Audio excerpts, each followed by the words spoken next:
जय श्री माधव आपण समस्त को आज आम मालिका विषय किसी आलोचना करवा आम यूट्यूब चैनल रे अच्युतानंदर मालिका आउ हाड़ीदासंकर मालिका कौन से लिखाई मालिका रे तामें आज पाठ करिया।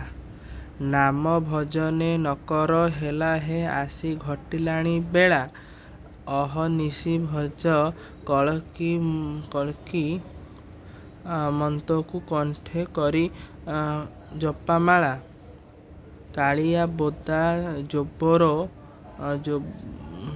जोबर सबु खंड ज्ञान हेबे दग माने धराबध पड़े लिखाई। कुंभी पाटुआंक मांस शुद्ध अटे खाइबे तांकु विमला ये लिखाई। कुंभी पाटुआंक मांस शुद्ध अटे खाइबे तांकु विमला माने जो माने कुंभी पाटुआंक मांस से बुझी पारनी जो माने शुद्ध भक्त होइथिबे एवं जो माने त्रिसंध्या धारा जानि नथिबे भागवत पाठ कर नथिबे तांकर खाई पारंती आमे जति जानिचो किंतु कुंभी पाटुआंक मांस शुद्ध अटे टी बुझी होनी तत्वटा। भक्त माने मेल हेबे आसी रत्न बटरे मिलिबे तापरे ब्रह्म एकाक्षर रत्न बटा ठारे पचारुथिबे सारला ता माने सारला भक्त मानकर बोधे परीक्षा नेबे। ब्रह्मा एकाक्षर रत्न बट ठारे पचारुथिबे सारला से पचारे भक्त मान को सद्गुरु सेबी थिले भक्ते परीक्षा देवटी भले माने जो माने लिखाई सद्गुरु सेबी थिले माने जो माने सद्गुरु समाज को बाट देखुंती तांका परीक्षा बोध ने लिखाई। सद्गुरु सेबी थिले भक्ते परीक्षा देवटी भले से माने भक्त हूँ पछे से माने सद्गुरु होता से माने परीक्षा देवे। ब्रह्म एकाक्षर कही नापरिले देवी मोड़ बेटी गला प्रभु संगे संगी होई भक्ते भ्रमण करिबे मही ता माने जो माने परीक्षा रे उत्तीर्ण हेबे नाही माने लिखाई कौन ब्रह्म एकाक्षर कही न परिले देवी मोड़ बेटी गला माने परीक्षा रे किछि प्रश्न पचारे भक्त को त्रिसंध्या विषय पचारि पारती प्रभु विषय पचारि पारती जदि सी भक्त न कहि पाइला ता विषय लिखाई। ब्रह्म एकाक्षर कही न पारिले देवी मोड़ बेटी गला माने खपरार जीवे बेक मोड़देवे बोलते विषय किसी लिखाई। प्रभु संगे संगी होई भक्ते भ्रमण करिबे मही माने प्रभु सहित सांग रखी भ्रमण करिवे भक्त माने। ज्योति दर्शन जहाँकर थिबो से माने देखिबे खेल माने प्रभुंकर कौन लिखाई ज्योति दर्शन जहाँकर थिबो माने ज्योति दर्शन ज्योति माने तांको मुखरे हजार सूर्यंकर तेज थिबो माने जहाँकर सी हे प्रभु आउ तांको विषय लिखाई कौन ज्योति दर्शन जहाँकर थिबो माने तांको मुहरे बहुत ज्योति बहुत तेज थिबो तांको विषय लिखाई तांकर थिबो से माने देखिबे खेल माने प्रभुंकर खेल लीला सब देखिबे। तापरे पासांडी होइबे रुंड आसी बिरजा मऊबे मुंड माने पासांडी होइबे रुंड माने पासांडी माने हो कि गोटे जगार ठूल हे आसी बिरजा मऊबे मुंड माने बिरजा मंदिर को बोधे जीवे किसी बोधे ये हम ता विषय लिखाई। बेनी भाई बेनी अण कौन अणु परे विजे बलराम चक्का डोला काठ मालिया भकत जेते झुलामाल उत्तमत कौन बुझीबनी ठीक रे। बेनी भाई बेनी अणु परे विजे बलराम चक्का डोला माने बलराम तो चक्का डोला माने बलराम ही कल्कि कना माने अवतार कथा कही। କାମମାଳିଆ ଭକତ ଯେତେ ମାନେ କାମମାଳିଆ ଭକତ ଯେତେ ଝୁଲାମାଳା ଉତ୍ତମତ। କାମମାଳା ଟିକେ ବୁଝିବେନି ଏଇଟା ଅର୍ଥ କ'ଣ। ଚିତ୍ତ ଛତ ତାପରେ ଘେନ ଅଗୁଆ ହୋଇବେ ତାଙ୍କୁ ଖାଇବେ ବିମଳା। ତାମାନେ ଘେନି ଅଗୁଆ ହୋଇବେ ତାଙ୍କୁ ଖାଇବେ ବିମଳା, ମାନେ ଯେଉଁମାନେ ସତ୍ୟର ଥାଇକି ଭୁଲ କାମ କରିବେ, ଠିକରେ ପାଳନ କରିବେନି, ମାନେ ତାଙ୍କୁ ବୋଧେ ବିମଳା ଖାଇବେ, ମାନେ ଭୋଜନ କରିବେ, ତାଙ୍କୁ ରକ୍ତପାନ କରିବେ, ବିଷୟରେ ବୋଧେ କିଛି ଲେଖା ହେଇଛି। କହିଲା ଯେ ଘେନି ଅଗୁଆ ହୋଇବେ ତାଙ୍କୁ ଖାଇବେ, ମାନେ ଯେଉଁମାନେ ଜ୍ଞାନୀ ମାନେ ଅଜ୍ଞାନୀ ହୋଇବେ ଏଇ ସମୟରେ ତାଙ୍କୁ ଖାଇବେ ଏ ଯେଉଁ ବେମଙ୍ଗଳା। ତାପରେ ମାଛ ମାଂସ ଖିଆ ଭକ୍ତ ଆଉ ଯେତେ ଛନ୍ତି ଅବଧତ 64 ଯଗ୍ନି ଏହାଙ୍କୁ ଖାଇବେ ରକ୍ତ ଶୋଷି ମୋଡ଼ ଗଳା। ମାନେ ଲେଖା ହେଇଛି ମାଛ ମାଂସ ଖିଆ ଭକ୍ତ, ଯେଉଁମାନେ ଭକ୍ତ ହୋଇଥିବେ କିନ୍ତୁ ମାଛ ମାଂସ ଖାଉଥିବେ। ଯେପରି ବହୁତ ଗୁଡ଼ିଏ ଭକ୍ତ ଅଛନ୍ତି, ରାମଙ୍କର ଭକ୍ତ, କୃଷ୍ଣଙ୍କର ଭକ୍ତ, ଜଗନ୍ନାଥଙ୍କର ଭକ୍ତ, ଚୈତନ୍ୟଙ୍କର ଭକ୍ତ, ଏମିତି ପ୍ରଭୁଙ୍କର 24 ଅବତାରର ଭକ୍ତ। ଯେପରି ଦତ୍ତାତ୍ରେୟଙ୍କର ଭକ୍ତ ହୋଇଥିବେ, ବହୁତ ଗୁଡ଼ିଏ ଭକ୍ତ ଯେଉଁମାନେ ଭକ୍ତ ହୋଇଥିବେ କିନ୍ତୁ ଆମିଷ ଖାଉଥିବେ। କହିଲା ଖାଇଛି ମାଛ ମାଂସ ଖିଆ ଭକ୍ତ ଆଉ ଯେତେ ଛନ୍ତି ଅବଧତ 64 ଯଗ୍ନି ଏହାଙ୍କୁ ଖାଇବେ ରକ୍ତ ଶୋଷି ମୋଡ଼ ଗଳା। ମାନେ ତାଙ୍କୁ ତାଙ୍କୁ କିଛି ଲେଖା ହେଇଛି ଏଥିରେ। ତାପରେ ହୋଇଗଲେ 46 ସବୁ ଲୀଳା ହୋଇଯିବ ଶେଷ। ମାନେ କ'ଣ ଲେଖା ହେଇଛି ହୋଇଗଲେ 46, ଏଇଟା 46 ଗୋଟେ ଅଙ୍କ ଲେଖା ହେଇଛି, ୟା ବିଷୟରେ ଆମେ ଠିକରେ ଜାଣିନୁ। ହୋଇଗଲେ 46 ସବୁ ଲୀଳା ହୋଇଯିବ ଶେଷ, ମାନେ କଳଙ୍କ ମୂରତି ଲୟାଙ୍ଗରେ ଛନ୍ତି ଦେଖିବ ପ୍ରଭୁଙ୍କ ମେଳା। ମାନେ ପ୍ରଭୁଙ୍କର ଲୀଳା ପ୍ରାୟ କ'ଣ ଲେଖା ହେଇଛି 46 ଅଙ୍କରେ ବୋଧେ ଶେଷ ହେବ, 46 ଅଙ୍କ। ଆଉ ଦେଖିବ ପ୍ରଭୁଙ୍କ ମେଳା ଟିକେ ବୁଝି ହେଉନି ତତ୍ତ୍ୱଟା। ତାପରେ ଦ୍ୱିତୀୟ ଅଚ୍ୟୁତାନନ୍ଦ ମାଳିକା, ଇଏ ଥିଲା ଅଚ୍ୟୁତାନନ୍ଦ ମାଳିକା ଓ ହାଡ଼ିଦାସଙ୍କ ମାଳିକା ପ୍ରଥମ ଛାନ୍ଦ ଥିଲା। ଆମେ ଦ୍ୱିତୀୟଟା ପଢ଼ିବା, ଅଚ୍ୟୁତାନନ୍ଦଙ୍କ ମାଳିକା ଦ୍ୱିତୀୟ ବାଣୀ। କ'ଣ କହିଛନ୍ତି? କହେ ଅଚ୍ୟୁତ ଭାବନା କହୁ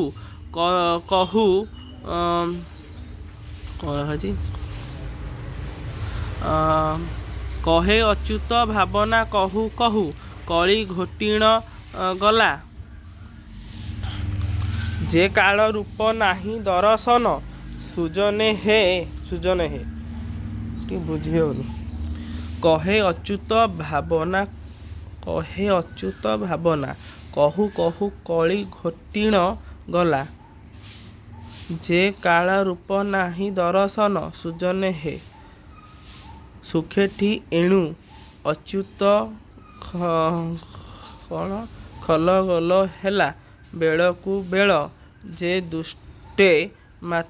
ଦୁଷ୍ଟ ମାତେ ଘେରିବେ ପ୍ରବଳ। ମାନେ ବୋଧେ କଳିଯୁଗ ବିଷୟରେ କିଛି ଲେଖା ହେଇଛି, ମାନେ ବହୁତ ଦୁଷ୍ଟ ମାନେ କଳିଯୁଗରେ ରହିଥିବେ, ସେମାନେ ବହୁତ ପ୍ରବଳ ମାତ୍ରାରେ ହୋଇକି ମାନେ ଦୁଷ୍ଟ ମାତି ଘେରିବେ ପ୍ରବଳ, ମାନେ ଦୁଷ୍ଟ ମାନେ ବହୁତ ପ୍ରବଳ ମାତ୍ରାରେ କଳିଯୁଗରେ ହେବେ, ତା ବିଷୟରେ କିଛି ଲେଖା ହେଇଛି। ସୁଜନେ ହେ ଗୀତ ଅଚ୍ୟୁତ ଯୋଡ଼ଇ ରୂପରେ ରହି ସେ ଲୀଳା କରଇ ଯେ ଗଣ୍ଠି ବେଳେ ପ୍ରକାଶିବ ମୁହଁ। କ'ଣ ଲେଖା ହେଇଛି?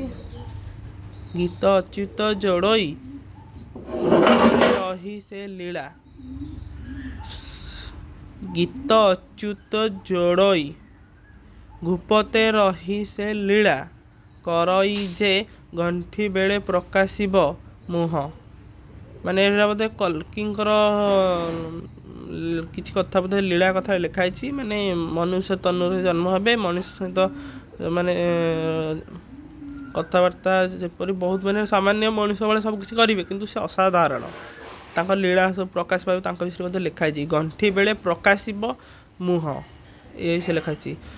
16 ଘୋଷନ୍ତ ଅଚ୍ୟୁତ ଗୀତେ ଘଟିଣ ଜୀବ, ଠକି ଗୋଟା କେତେ ଯେ ଘୁମେନ ଚେତିବେ କେହି ରିଏ। କ'ଣ ଲେଖାଯାଇଛି? ଘଟିଣ ଜୀବ ଘୋଷନ୍ତି ଅଚ୍ୟୁତ ଗୀତେ ଘଟିଣ ଜୀବ, ଠକ ଘୋଟା କେତେ ଯେ ଘୁମେ ନ ଚେତିବେ କେହି। ମାନେ କେହି ଯଦି ଚେତିବେ ନାହିଁ ଠକି ହୋଇଯିବେ ଏଇ ସମୟରେ। କେହି ରିଟେ ସୁଜନ ହେ, ମାନେ ପଣ୍ଡିତ ମାନେ ସୁଜନ ହେ, ସୁଜନ ପଣ୍ଡିତ ଜ୍ଞାନୀ ଗୁଣୀ ମାନେ ଯେଉଁମାନେ ଅଛନ୍ତି ସେମାନେ ଯଦି ନ ଚେତିବେ ଠକି ହୋଇଯିବେ, ତା ବିଷୟରେ ଲେଖା ହେଇଛି। ଭଲା ସେ ଅଚ୍ୟୁତ ଭଣି ଉନବଂଶତେ ଉନବଂଶେ ନେହି, ଅଙ୍କ ଜାଣି ଯେ ଉଇ ଆସିବେ ପୂର୍ବ ସଇନି। କ'ଣ ଟିକେ ତତ୍ତ୍ୱଟା ବୁଝି ହଉନି। ଭଲା ସେ ଅଚ୍ୟୁତ ଭଣି ଊନବିଂଶରେ, ଗୋଟେ ଊନବିଂଶ ଗୋଟେ ଅଙ୍କ,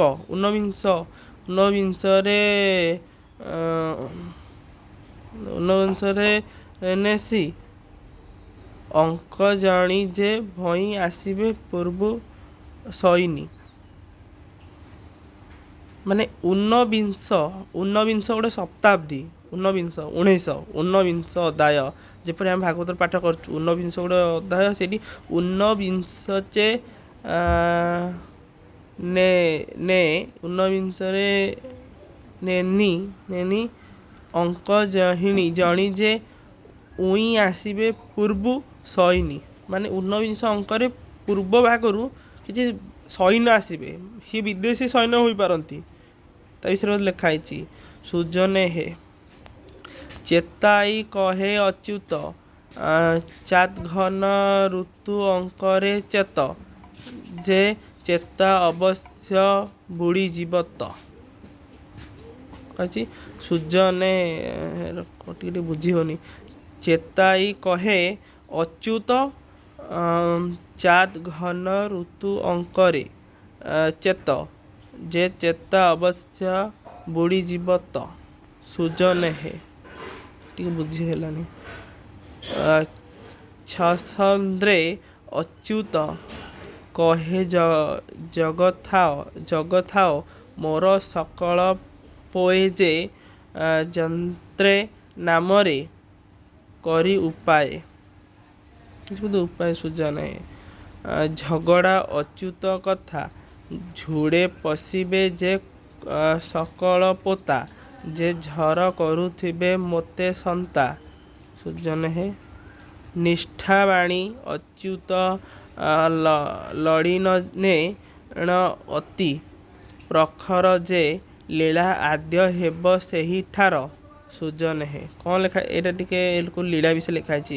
ନିଷ୍ଠାବାଣୀ ଅଚ୍ୟୁତ ଲଳିନେ ନଳ, ପ୍ରଖର ଯେ ଲୀଳା ଆଦ୍ୟ ହେବ ସେଠାରେ। କେଉଁ ଜାଗାରେ ଗୋଟେ ଲେଖା ହେଇଛି ଲୀଳା ପ୍ରକାଶ ପାଇବ ପ୍ରଭୁଙ୍କର।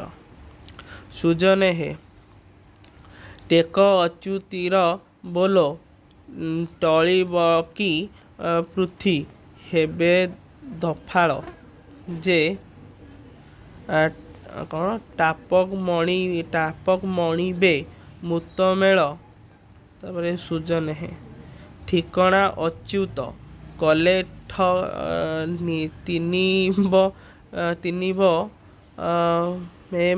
ମେ ପାଞ୍ଚ ରଖିଲେ, ଯେ ଠକି ଯିବ ମୀନ ଶନି ଭଲେ। ଏଇଟା ବହୁତ ଇମ୍ପୋର୍ଟାଣ୍ଟ କଥା ଲେଖାଯାଇଛି। କ'ଣ ଲେଖା ହେଇଛି? ଠିକଣା ଅଚ୍ୟୁତ କଲେ ତିନିବ ମେ ପାଞ୍ଚ। କ'ଣ ଲେଖା ହେଇଛି? ଠିକଣା ଅଚ୍ୟୁତ କଲେ ତିନିବ ମେ ପାଞ୍ଚ ରଖିଲେ, ମେ ପାଞ୍ଚ ବୋଧେ ମେ 5 ମେ ଗୋଟେ ତ ମାସ 5 ଗୋଟେ ତାରିଖ ଲେଖା ହେଇଛି କ'ଣ ଠିକଣା ଅଚ୍ୟୁତ କଲେଠ ତିନିବ ମେ 5 ରଖିଲେ ଯେ ଠକିଯିବ ମୀନ ଶନି ଭଲେ ମାନେ ଏଇଟା ମୀନ ଶନିରେ ଠକି ହୋଇଯିବ ତା ବିଷୟରେ ଲେଖା ହେଇଛି। ମୀନ ଶନି ଯୋଗ ଆମେ ଯେଉଁ କହୁଥିଲୁ ସେ ମୀନ ଶନି ଯୁଗ ବିଷୟରେ ଲେଖା ହେଇଛି। ମାନେ ମୀନ ଶନିରେ ସବୁ ଗାଣୀ ବଡ଼ ବଡ଼ ପଣ୍ଡିତ ଜ୍ଞାନୀ ବଡ଼ ବଡ଼ ନେତା ଲୋକମାନେ ସବୁ ଠକି ହୋଇଯିବେ ମୀନ ଶନି ଆଗରେ। ତା ବିଷୟରେ ଲେଖା ହେଇଛି ବା ମୀନ ଶନି ଭଲେ ସୁଜନେ ହେ। ତାପରେ ଡାକି କହଇ ଅଚ୍ୟୁତ ଡାଙ୍କଣା ଗୋଳ ଲଗାଇଲେ କ୍ଷତି ଯେ ଡର ଘାତ ଘଟେ ପଶିବଟି। କ'ଣ ଲେଖା ହେଇଛି ଟିକେ ବୁଝି ହେଉନି। ଡାକି କହଇ ଅଚ୍ୟୁତ ଡାଙ୍କଣା ଗୋଳ ଲଗାଇଲେ କ୍ଷତି ଯେ ଡର ଘାତ ଘଟେ ପଶିବଟି। କିଛି ବୁଝି ହେଉନି। ସୁଜନେ ହେ ତମାଳ ଅଚ୍ୟୁତ ବାଇ ତମାଳିଆ ହରବର ଲଗାଇ ଯେ ତମେ ମରିବେ ଦଗ୍ନି ହୋଇ। ସୁଜନ ହେ କ'ଣ ଲେଖା ଅଛି ତମାଳ ଅଚ୍ୟୁତ ବାଇ ତମାଳିଆ ହରବର ଲଗାଇ ଯେ ତମେ ମରିବେ ଦଗ୍ନି ହୋଇ। ସୁଜନେ ହେ ଅଚ୍ୟୁତ କିଛି ଗୋଟେ ତାଙ୍କ ଉକ୍ତ କଥା ଲେଖିଛନ୍ତି ଆମେ ଯେଉଁଟା ବୁଝିପାରୁନୁ। ତାପରେ ଆଗତ ଭବିଷ୍ୟତ ମାଳିକା ଯୋଡ଼ଇ ଗୀତେ ଏକାକ୍ଷର ଜପା ଯେତେ ମୋ ଭକ୍ତେ ଯେ ଅବଶ୍ୟ ଲୀଳା ଦେଖିବେ ନେତ୍ରେ ଶୂଳନେ ହେ। ମାନେ ଯେଉଁମାନେ ଚେତୁଆ ଭକ୍ତ ଥିବେ ପ୍ରଭୁଙ୍କର ଚାରିଯୁଗର ଭକ୍ତ ସେମାନେ ହିଁ ପ୍ରଭୁଙ୍କର ସବୁ ଲୀଳା ଦେଖିବେ ତା ବିଷୟରେ ଲେଖା ହେଇଛି। ତିଆରି ଅଚ୍ୟୁତ କହି ଏ ବଂଶରେ ଥଜ ରହିବ ନାହ ଯେ ତିନି ରଉକେ ପାରିବ ସହି। ସୁଜନେ ହେ ଥିବ ବାଣୀ ଅଚ୍ୟୁତର ଥିଲା ନଥିଲାକୁ ସମାନ କର ଯେ ଠୁଳେ ନେ ହିବ ବେଳ କାହାର। ସୁଜନେ ହେ ଦମ୍ଭେ ଭଣିଲେ ଅଚ୍ୟୁତ ଦଧିସାର ତୀରେ ଲସଛ। କ'ଣ ଏଟା ବୁଝିକି ବୁଝି ହେଉନି ଏଟା ଝାକ୍ସା ହେଉଛି। ପଛ ଯେ ଦୃଶ୍ୟ ଲୀଳା ହୋଇବ ଉତ୍ପତ୍ତ। ସୁଜନେ ହେ ଧରଣୀ ବାଣୀ ଅଚ୍ୟୁତିର ଧବଳ କେତେକ ଗିରି ଉପର ଯେ ଧରାଯିବ ସେଠାରେ ଚୋବ। ଏଇଟା ପ୍ରଭୁଙ୍କ ବିଷୟରେ ଲେଖା ହେଇଛି। ଧବଳଗିରିରେ ମାନେ ବିରଜା କ୍ଷେତ୍ରରେ ଜନ୍ମ ହେବେ ଧବଳଗିରିରେ ଧରା ପଡ଼ିବେ ତା ବିଷୟରେ ଲେଖା ହେଇଛି। ଏଇଟା କଲ୍କିଙ୍କ ବିଷୟରେ କ'ଣ ଲେଖା ହେଇଛି ଦମ୍ଭେ ବଢ଼ିଲେ ଅଚ୍ୟୁତ ଦଧିସାର ତୀରେ ଚିର ପଛ ଯେ ଦୃଶ୍ୟ ଲୀଳା ହୋଇବ ଉତ୍ପତ୍ତ। ସୁଜନେ ମାନେ ପ୍ରଭୁଙ୍କର କେମିତି ଲୀଳା ପ୍ରକାଶିବ ତା ବିଷୟରେ ଲେଖା ହେଇଛି। ଧୀର ବାଣୀ ଅଚ୍ୟୁତର ଧବଳ କେତେକ ଗିରି ଧବଳଗିରି ଲେଖା ହେଇଛି। ଧବଳ କେତେନ ଗିରି ଉପରେ ଯେ ଧରାଯିବ ସେହିଠାରେ ଚୋବ। ସୁଜନେ ହେ ନିଷ୍ଠା କହିଲେ ଅଚ୍ୟୁତ ତିନି ଘଟରେ ପାଞ୍ଚ ମିଶାତ ଯେ ନ ରହିବ ମନ୍ଦନ ରୁରିତ। ସୁଜନେ ହେ ପାଞ୍ଚିଣ ଅଚ୍ୟୁତ ମନେ ପଳାଇବ ଚୋର ପରି ଦମନ ଯେ ପୁଣି ପତିତ ହେବ ସ୍ନାହାନେ। ସୁଜନେ ହେ ଫନ୍ଦଣ କହେ ଅଚ୍ୟୁତ ଫନ୍ଦା ସେ ଅନେକ ବୁଡ଼ ଜୀବତ ଯେ ଫନ୍ଦା ଲାଭ ହେବ ଅପ୍ରମିତ। ସୁଜନେ ହେ ବାଳୁତ ଅଚ୍ୟୁତ ବାଣୀ ବଡ଼ ଲୋକ ଧରା ହୋଇବେ ପୁଣି ଯେ ବିନାଶରେ ଶିରେ ହେବ ଗଣି। ସବୁ ବଡ଼ ବଡ଼ ଜ୍ଞାନୀ ମାନେ ଯୋଉରା ଅଜ୍ଞାନରେ ଏବେ ବି ଅଛନ୍ତି ସେମାନେ ସବୁ ଧରା ପଡ଼ିବେ, ତାଙ୍କ ବିଷୟରେ ଲେଖା ହେଇଛି ସୁଜନ ହେ। ତାପରେ ଭାବିଣ ଅଚ୍ୟୁତ କହି ଭାବ ବିନୋଦିଆ ଭାବ ଲଗାଇ ଯେ ରାଏ ଭୂପତି କରିବେ ଭାଇ ସୁଜନ ହେ। ମନାସ ଅଚ୍ୟୁତଙ୍କର ମହତ ପରୀକ୍ଷା ହେବ ନିକର ଯେ ମନ ପୌବ ମେଳିଆଙ୍କର ସୁଜନ ହେ। ଯହିଁକି ଅଚ୍ୟୁତ ଚାଇ ବାଇ ଯତନେ ଘଟିଣ ହୋଇବ ସେହି ଯେ ଜଗି ରହି ଅଛି ତହି ପାଇଁ। ଏଟା ଜଗି ରହିଛନ୍ତି ଲେଖା ହେଇଛି ଯହିଁକି ଅଚ୍ୟୁତ ବାଇ ଚାଇ, ତାପରେ ଏଟା କିଛି କିଛି ରିଭି ହେଇଛି ଏଥିରେ ଯାଇ ଯତନେ ଘଟିଣ ହୋଇବ ସେହି ଯେ ଜଗି ରହି ଅଛି ତହିଁ ପାଇଁ ସୁଜନ ହେ। ରଖିଛ ଅଚ୍ୟୁତ ଆଶା ତାପରେ ଗତି 16 ଦିନ ଫିଟିବ ବସ ସେ ରଙ୍କରତ୍ନେ ମିଳିବେ ଭରସ ସୁଜନ ହେ। ଲଏ ଅଚ୍ୟୁତଙ୍କ ଦକ ଲୀଳାଏ ସତେ ହୋଇବେ ଉଦିତ ଯେ ଲୋକେ ପ୍ରତ୍ୟେକ ଜୀବ ମୁରୁଖ ସୁଜନେ ହେ। ବଢ଼ି ନକ ହେ ଅଚ୍ୟୁତ ବାଲିପାଟଣା ପାଇବୁ ସଂକେତ। କିଛି ଗୋଟେ ବାଲିପାଟଣାରେ କିଛି ଗୋଟେ ସଂକେତ ମିଳିବ ତା ବିଷୟରେ ଲେଖା ହେଇଛି। ତାପରେ ଅଚ୍ୟୁତାନନ୍ଦ ମାଳିକା ଆଉ ଗୋଟେ ହେଇ ୟାର ଆଉ ଗୋଟେ ଅଧ୍ୟାୟ ମାନେ ଆଉ ଗୋଟେ ସୋପାନ ଆଉ ଯେ ବନ୍ଧଳୁ ଆଜ୍ଞା ହୋଇବ ତ ସୁଜନ ହେ ମାର ଅଚ୍ୟୁତ ଭଣିଆ ସାର ପଦମାନ ଠିକଣା କଲେ ଯେ ସନ ବିନା ଅଙ୍କରେ ରଖିଲେ ଷୋଳନେ ହେ। ସତ୍ୟ କହିଲେ ଅଚ୍ୟୁତ ଶୁଣିବେ ସର୍ବେ ସ୍ୱପ୍ନ ମତ ଯେ ସେହି ହେଲେ ଭଲ ହୋଇବ ତ ସୁଜନ ହେ। ସଂକ୍ଷେପେ ଅଚ୍ୟୁତ କହି ଶନିବାର ଦିନ ଗୁପତେ ରହି ଯେ ସମୂଳେ ସର୍ବସିଦ୍ଧ ସାଧଇ ସୁଜନେ ହେ। ହରଷେ ଅଚ୍ୟୁତ ବୋଲେ ହରି ବୋଲି କରତାଳି ମାଇଲେ ଯେ ହଜି ହଜଣରେ ପଦ କଲେ ସୁଜନ ହେ। କ୍ଷମେ କହିଲେ ଅଚ୍ୟୁତ କ୍ଷଣକେ ମଧ୍ୟେ ଲେଳା କଳିପତ ଯେ ଛନ୍ଦେ ଆଦ୍ୟ ପଦେ ନାମ ଖ୍ୟାତ ସୁଜନ ହେ।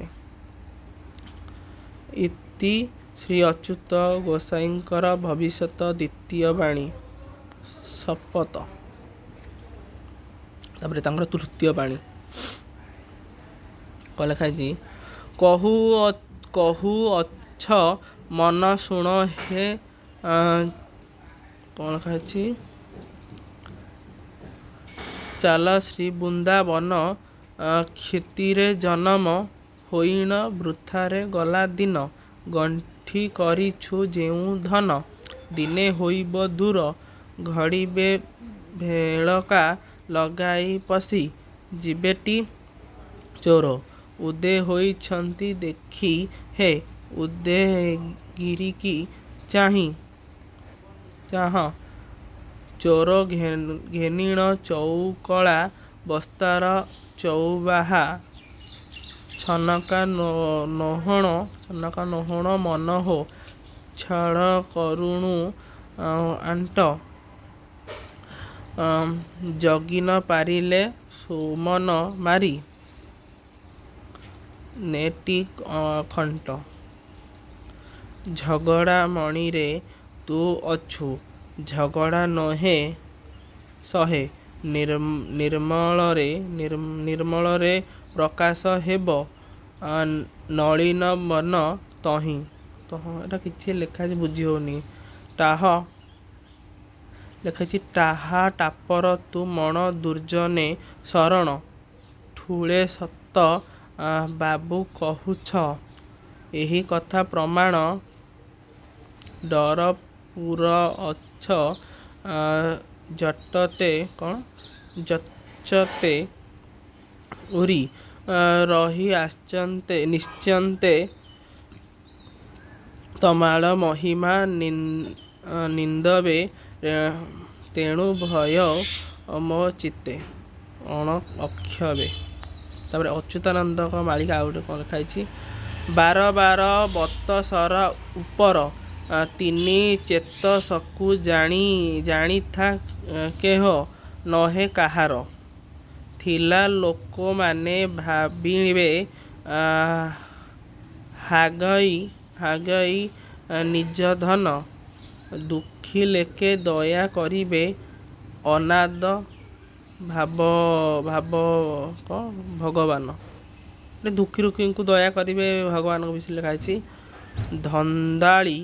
ଧନ୍ଦାଳି ହୋଇବେ ସମତସ୍ତ ଆଗେ ଧୂମ ଘୁଟିବ ନାନା ରଙ୍ଗରେ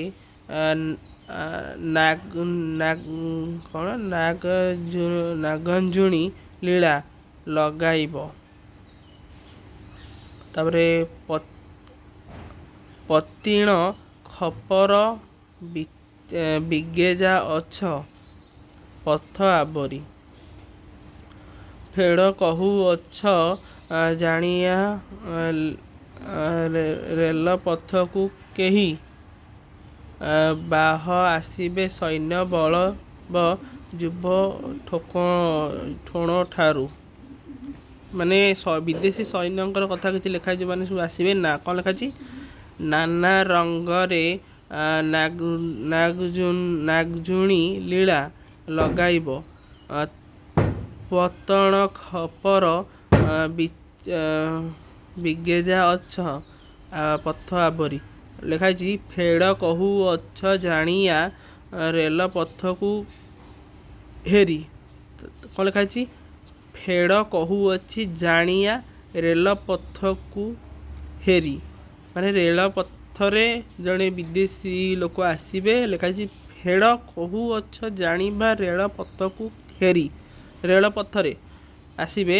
ବାହ ଆସିବେ ସୈନ୍ୟ ବଳବ ଯୁବ ଠୋଣଠାରୁ। କ'ଣ ଲେଖା ହେଇଛି। କୋଣଠାରୁ। କୋଣଠାରୁ କ'ଣ ଏଇଟା। କୋଣଠାରୁ ମାନେ କୋଣାର୍କ ଠାରୁ। ଏଇଟା ଟିକେ ଲେଖା ଆମେ ଯେତିକି ଏଇଟା କୋଣାର୍କ ଠାରୁ ହେବ, କାରଣ ବିଦେଶୀ ସୈନ୍ୟ କୋଣାର୍କ ଠାରୁ ଆସିବେ ଜଳପଥରେ। ଏବଂ ସେମାନେ ଯେଉଁ ରେଳ ଇଞ୍ଜିନ ଯେଉଁ ଇଏ ପଥରେ। କ'ଣ ଲେଖା ହେଇଛି। ପାତଙ୍କ ଖପର ବିଗେଜା ଅଛ ପଥ ଆବରି। ଫେଡ଼ କହୁଅଛ ଜାଣିଆ ରେଳ ପଥକୁ ହେରି। ବାହ ଆସିବେ ସୈନ୍ୟ ବଳ ବଇବ କୋଣଠାରୁ। ଏଇଟା କୋଣଠାରୁ କୋଣାର୍କ ଠାରୁ ହେଇଥିବ ଆମକୁ ଯେତିକି ଲାଗୁଛି। ତାପରେ କୁଆଡ଼େ ଗଲା। ତାପରେ ଭାଙ୍ଗି ଦୂର କହୁଥିବେ ହେ ଓଡ଼ିଶା ମଣ୍ଡଳୁ। ମହିମା ମେଳେ ସଙ୍ଗେ ଗୋଳ ହେବ ପଦ୍ମବନର।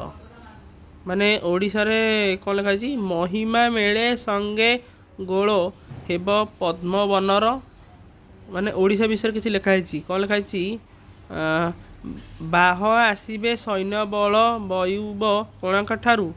ଭାଙ୍ଗି ଦୂର କରୁଥିବେ ହୋ ଓଡ଼ିଶା ମଣ୍ଡଳୁ। ମାନେ ଓଡ଼ିଶାରେ ମାନେ ମଣ୍ଡଳରେ ବହୁତ କିଛି ମାନେ ଭାଙ୍ଗିବେ, ବହୁତ କିଛି ଚେଷ୍ଟା କରିବେ ଧ୍ୱଂସ କରିବା ପାଇଁ, ନଷ୍ଟ କରିବା ପାଇଁ। ମହିମା ମେଳେ ସଙ୍ଗେ ଗୋଳ ହେବ ପଦ୍ମବନର। ପଦ୍ମବନ କିଛି ଅଛି ଜାଗାରେ କିଛି ଗୋଟେ ଆକ୍ରମଣ କରିବେ। ଜାଣି ନ ପାରିବେ କେହିଟି ପ୍ରଭୁ ମାୟାରେ ଭୋଳ। ରେଳ ଧାର ମହାନଦୀରେ ଯେବେ ହେବ ପ୍ରବେଶ ଲୀଳା। ନାନା ପ୍ରକାରେ ଲାଗିବ ସେ ଯେ ଓଡ଼ିଶା ଦେଶ। ବନ୍ଦୋବସ୍ତ ହେବ ଓଡ଼ିଶା କର ନେବ ନିକର। ସଂସାର ଉଚ୍ଛନ୍ନ ହୋଇବ ପୃଥ୍ୱୀ ହୋଇବ ଗୋଳ। ତାପରେ ସକଳ ଗ୍ରାମରେ ଗୁପ୍ତ ଭାବେ ଭକତ ଜନ୍ମ। ସଂକ୍ଷେପୀ ଭକତ ଖୋଜିବେ ଭେଟ ନୋହଣ ଭ୍ରମ। ମାନେ ଯେତେବେଳେ ସବୁ ଆକ୍ରମଣ କରିବେ, ଯେଉଁମାନେ ସବୁ ପ୍ରଭୁଙ୍କୁ ଯେତେବେଳେ ଖୋଜିବେ ଯେ କଲ୍କି କାହାନ୍ତି, କଲ୍କି କେଉଁଠି, ସେତେବେଳେ ଚହଳ ପଡ଼ିବ କଲ୍କିଙ୍କର ନାମଟି। କଲ୍କି ସକଳ ଗ୍ରାମରେ ଗୁପ୍ତ ଭାବେ ଭକତ ଜନ୍ମ, ସଂଖ୍ୟା ବି ଭକତ ଖୋଜିବେ ଭେଟ ନୋହଣ ଭ୍ରମ, ହେତୁ ରଖିଥାଏ ଏତିକି କଲ୍କି ଲୀଳା ହେବାର ପାମର ଅଚ୍ୟୁତ ଭାବୁଛ ଜଗନ୍ନାଥ ପୟରେ। ଇତି ଶ୍ରୀ ଅଚ୍ୟୁତାନନ୍ଦ ବାଣୀ ସମାପ୍ତ। ଅଚ୍ୟୁତାନନ୍ଦଙ୍କର ବାଣୀ ସମାପ୍ତ ହେଲା। ଚତୁର୍ଥ ବାଣୀ କ'ଣ କହିଛନ୍ତି? ଶୁଣ ହୋ ଭକତ ସତୀରେ ପ୍ରଭୁ ଶ୍ରୀମୁଖ ବାଣୀ, କଳିରେ ଯେ ରୂପ ଖେଳିବେ ପ୍ରଭୁ ସାରଙ୍ଗ ସାଣି, ମହାନଦୀ ତଟ ଯୋବକ କାଳିଆ ବୋଧା ଘାଟି, କାଳିଆ ଘାଇଟି ସେଠାରେ ସୈନ୍ୟମାନଙ୍କ ପେଣ୍ଠ, ବୋଧେ ଅଧିକ ସୈନ୍ୟ ହେଇ କାଳିଆ ଗୋବର ଘାଟିରେ ବୋଧେ ଠୁଳ ହେବେ, ଲେଖା ତା ବିଷୟରେ। ହଗ୍ଦି ଗମାଦି ସନ୍ତାନ ଆସ ହେ ବେଠୁଳ, ସୈନ୍ୟ ଘେରିବେ ଲୀଳା ହେବ ରହଳ, ଗମଚନ୍ଦ୍ର ଦେବ। ତାପରେ ଅଚ୍ୟୁତାନନ୍ଦଙ୍କ ମାଳିକା ଆଉ ଗୋଟେ କ'ଣ ଲେଖା ହେଇଛି? 15 ଅଙ୍କ କାର୍ତ୍ତି ମାସ, ଗୋଟେ ଅଙ୍କ ବିଷୟ ଲେଖା ହେଇଛି। 15 ଅଙ୍କ କାର୍ତ୍ତି ମାସ, ବୈଶାଖ ପର୍ଯ୍ୟନ୍ତ ଲାଗିବ ଲୀଳା ଗୋଳ ଅଶେଷ, କୋଟି କୋଟି ଭକ୍ତ ଆସିବେ ପ୍ରଭୁ ଗୁଣକୁ ଗାଇ, କ'ଣ ଲେଖା ହେଇଛି? କଟକ କିରେ ଯୁଧିଷ୍ଠିର ଦେବ ଥିବେ ଟିରହି, ମାନେ କଟକରେ ଯୁଧିଷ୍ଠିର ରହିବେ, ତାଙ୍କ କଥା କିଛି ଲେଖା ହେଇଛି। ଯେ ମାନେ ପୂର୍ବ ଯୁଗରେ ସେ ଯୁଧିଷ୍ଠିର ଥିଲେ, କିନ୍ତୁ ସେ ଯୁଗରେ ଆଉ ଜଣେ ଥିବେ, କିନ୍ତୁ ସେ ଯୁଧିଷ୍ଠିର କିନ୍ତୁ ତାଙ୍କ ଜନ୍ମ ତାଙ୍କ ବିଷୟରେ ଲେଖା ହେଇଛି। କ'ଣ ଲେଖା ହେଇଛି? କୋଟି କୋଟି ଭକ୍ତ ଆସିବେ ପ୍ରଭୁ ଗୁଣକୁ ଗାଇ, ମାନେ ପ୍ରଭୁଙ୍କ ଗୁଣକୁ ଗାଇ କୋଟି କୋଟି ଭକ୍ତ ଆସିବେ। କଟକ କିରେ ଯୁଧିଷ୍ଠିର ଦେବ ଥିବେ ଟିରହି, ପଦ୍ମବନ ଭୁଅଁ ଶୁଣିର ଯାଏ ହୋଇର ଠୁଳ, ଯୋଗାନ୍ତ ନାଗନ୍ତ ଯୋଚିଏ ଜ୍ଞାନୀ ହେବେ ପ୍ରବଳ, ଯୋଗ ମାୟା କରବେ ଯୋଗୀ ହୋଇବେ ଭୋଳ, ଡାଙ୍କଣି ଘେରିବେ ଜଗତ ଦୁଷ୍ଟ ହେବେ ପ୍ରବଳ, ବଲକ୍ଷ ସାଧୁ ଘୋଟିବେ ଘୋର କଳି ଲାଗିବ, ମହିମା ବଲମ୍ବୀ ସାଧୁଙ୍କ ମିଥ୍ୟା କଟିଣ ଯିବ, ବାଲି କୁଦ ମାନ ପରିବ ଭକ୍ତ ହୋଇବେ ମେଳ। ଆଉ ଲେଖା ହେଇଛି ଖଣ୍ଟ ମାନେ ମିଳ ବହିବେ ଧନ ଜନ ସକଳ, ବଡ଼ ଲୋକଙ୍କର ଧନକୁ ବହି ନେବେ ସକଳ, ମହାନଦୀ ଜଳେ ପକାଇ ହେବେ ସକାଳେ ମେଳ। ଧନୀଙ୍କର ବୋଧେ କିଛି ଧନରାକୁ ନେଇକି ମହାନଦୀରୁ ବୋଧେ କିଛି ପକାଇ ତା ବିଷୟରେ ଲେଖା ହେଇଛି। ଦିବସେ କୁହୁଡ଼ି ଘେରିବ, କ'ଣ ଲେଖା ହେଇଛି?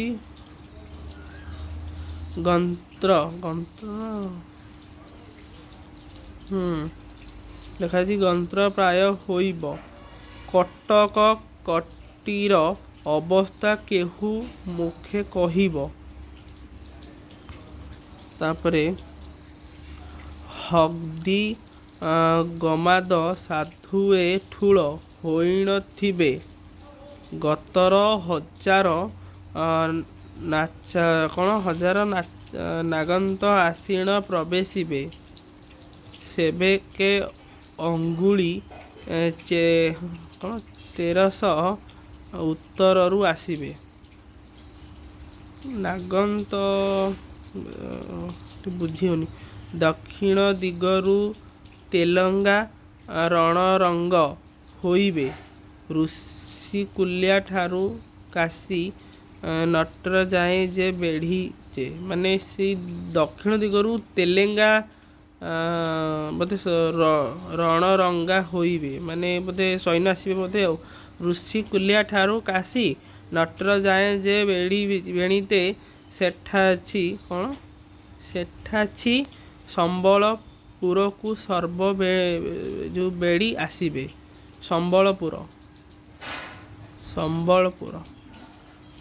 ସମ୍ବଲପୁରକୁ ସର୍ବ ବେଢ଼ି ଆସିବେ।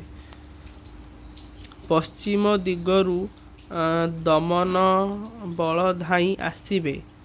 ଅମର ସହରେ କ'ଣ ଲେଖାଛି? ଅମର ଯେଉଁ ସହରେ ପଶ୍ଚିମ ନରହତ୍ୟା କରିବେ। ଅମର ସହରକୁ ନରହତ୍ୟା କରିବେ।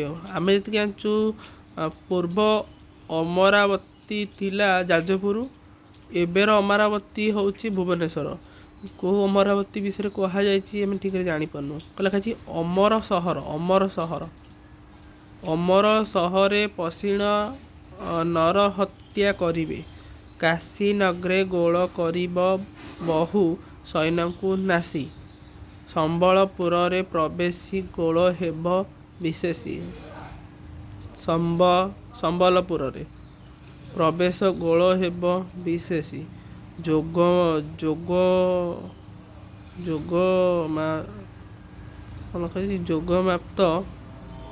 ଯୋଗମାପ୍ତ କହି ଗୋଲାଇ ବହୁ ସୈନ୍ୟ ନାସିବେ। ଦମନ ପଳାଇ କଟକ ନଗରେ ଆସି ମିଳିବେ। ମାନେ ଏଇଟା ବହୁତ କିଛି, ଏଠି କଟକ ସମ୍ବଲପୁର କିଛିରେ ବହୁତ କିଛି ଅଛି। ମାନେ ସବୁ ବିଦେଶ ସୈନ୍ୟ ଆସିବେ, ସେ ମାନେ ଏମିତି ଚହଳ ପକେଇକି ଏମିତି ଧ୍ୱଂସ କରିବେ, ଅତ୍ୟାଚାର କରିବେ, ତା ବି କିଛି ଲେଖା ହେଇଛି। ବହୁତ ତନୁଜା ଦେଖାଇ ଭୋଗ ଅମ୍ବା ଜଗିବ। ଯୋଗିନୀ ଯେଉଁ ଭକ୍ଷିବେ ଦମନ ଚଳତହୁ ଭାଳିବ। ତାପରେ ନୀଳାଚଳ ନାଥ ଗୋବିନ୍ଦ ସେତେବେଳେ ପୁଣ ସହି ନ ପାରି ଏ ଯେଉଁ ଭକତଙ୍କ ସଙ୍ଗେ ନେତେନ୍ଦ୍ର ସହସାରଣ କିଛି ଏଥିରେ ଏଠି ଟିକେ ରିଭି ଯାଇଛି, ଟିକେ ବୁଝି ହେଉଛି, ଟିକେ ବୁଝି ହେଉନି। ଆଗତ ଭବିଷ୍ୟମାଳିକା। ପ୍ରଭୁ ହେବେ ବାହାର 13 ଜୁଆଙ୍ଗ ସଙ୍ଗରେ ରଣି ଅଶ୍ୱ ଉପରେ। ରାମଚନ୍ଦ୍ର ହେବ ସେକାଳେ ଗୁପ୍ତ ବେତେରେ ଥିବେ। ମାନେ ସେ ପ୍ରଭୁ ଗୁପ୍ତରେ ଅଛନ୍ତି। ଲେଖା ହେଇଛି କ'ଣ? ପ୍ରଭୁ ହେବେ ବାହାର 13 ଜୁଆଙ୍ଗ। ରାଜ୍ୟରେ 13 ଟୋପିଆ ଜୁଆଙ୍ଗ କ'ଣ ଲେଖିଛି? 13 ଟୋପିଆ ମାନେ 13 ମୁସଲିମ କଣ୍ଟ୍ରି। 13 ମୁସଲିମ କଣ୍ଟ୍ରିର ସହିତ ପ୍ରଭୁ ଯୁଦ୍ଧ କରିବେ। ଲେଖା ହେଇଛି ପ୍ରଭୁ ହେବେ ବାହାର 13 ଜୁଆଙ୍କ ସଙ୍ଗେ ଚଣି ଯେଉଁ ଅଶ୍ୱ ଉପରେ ରାମଚନ୍ଦ୍ର। ଆମେ ରାମଚନ୍ଦ୍ର ହବ। ରାମଚନ୍ଦ୍ର ଦେବ ସେକାଳେ ଗୁପ୍ତ ବେଶରେ ଥିବେ। ବିନ୍ଧ୍ୟାଚଳ ବନ ପର୍ବତ ସେହୁ ଭ୍ରମଣ ଥିବେ। ବିନ୍ଧ୍ୟାଚଳ ବନ ପର୍ବତ ସେହୁ ଭ୍ରମଣ ଥିବେ। ପ୍ରଭୁଙ୍କ ମହିମା ନ ଜାଣି ଗଞ୍ଜି ହେଉଣ ଥିବେ। କଟକ କତିରେ ଆସିଣ ପ୍ରବେଶ ହେବେ। ନ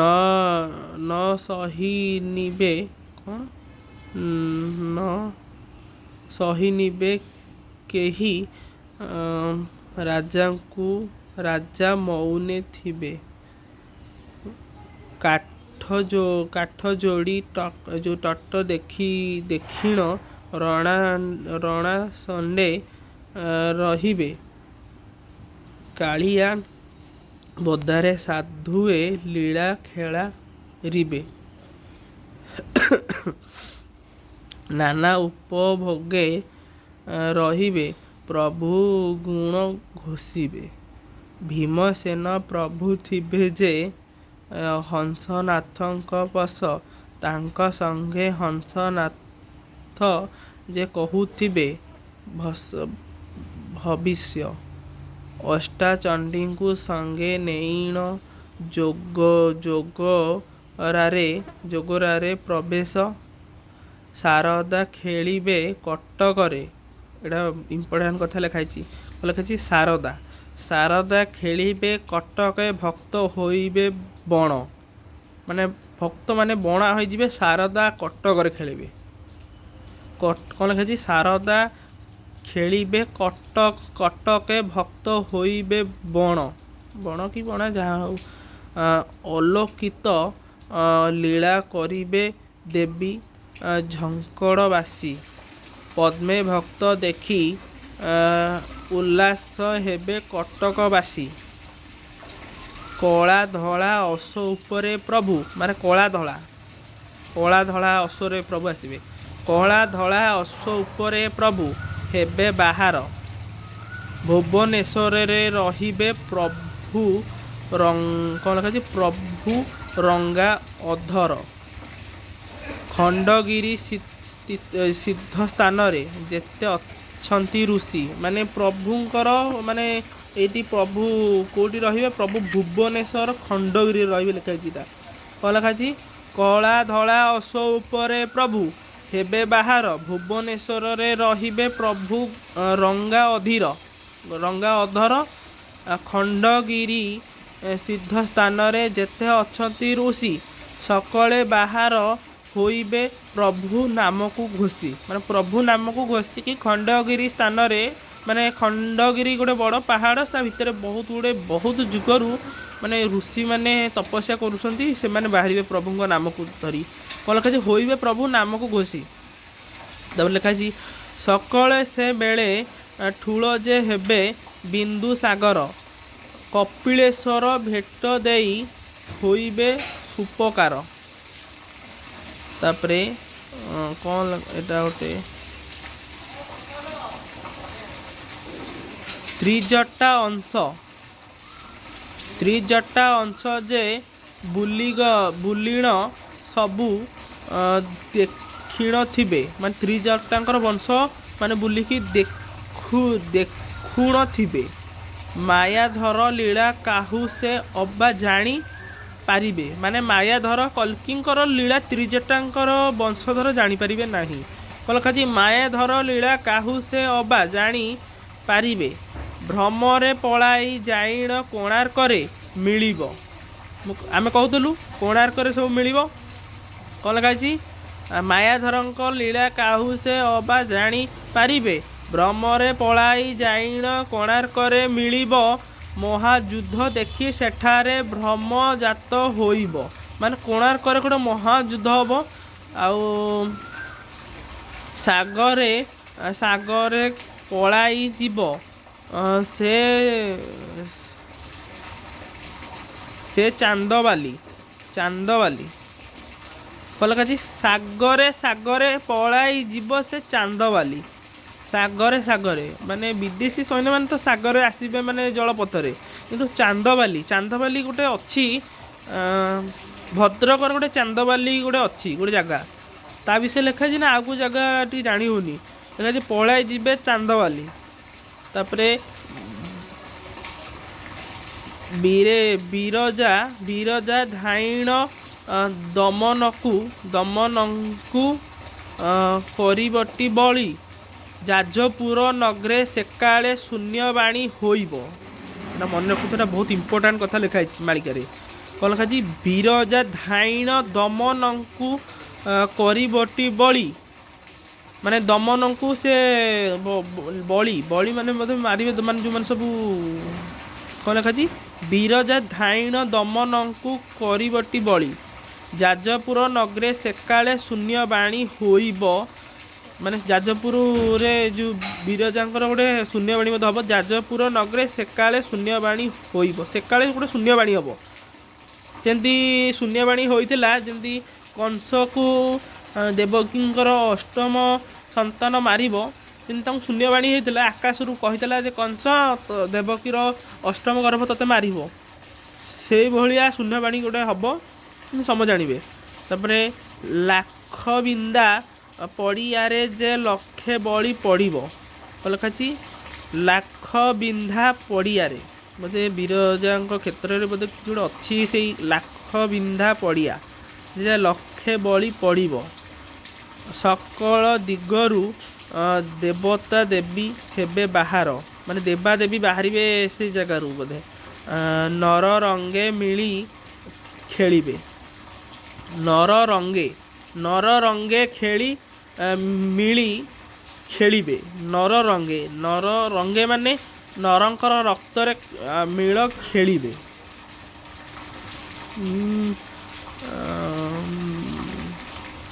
ମିଳି ଖେଳିବେ ମାନେ ନର ରଙ୍ଗରେ ମିଳି ଖେଳିବେ।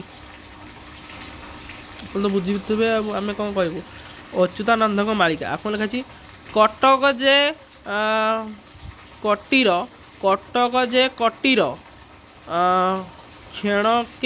କ୍ଷଣକରେ ଛାଡ଼ି ପଳାଇ ଯିବ